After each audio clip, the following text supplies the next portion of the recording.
লেখো চালের পরিমাণ, সাথে দাগ, চালের পরিমাণ, আর এদিকে লেখো দাম।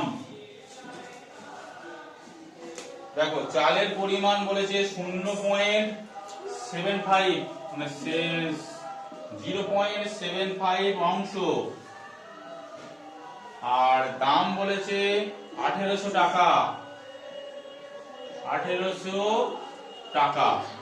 আর এখানে বলেছে 0.15 অংশ, আর দামটা বলেছে জানি না, বের করতে বলেছে। তাহলে কি লিখবো যে 0.75 অংশের দাম 1800 টাকা।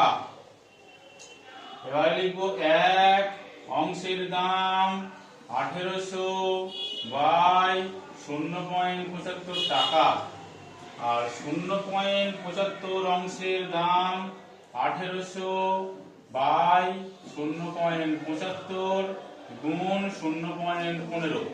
দেখো পয়েন্ট তুলে দিলাম, পয়েন্ট তুলে দিলাম। 15 দিয়ে কাটো 5, 5 দিয়ে কাটো 360, তাহলে উত্তর হবে 360 কি টাকা। তাহলে অতএব লিখে দেবে, অতএব কি বলেছে শেষে 0.15 অংশের দাম, 0.15 অংশের দাম 360 টাকা।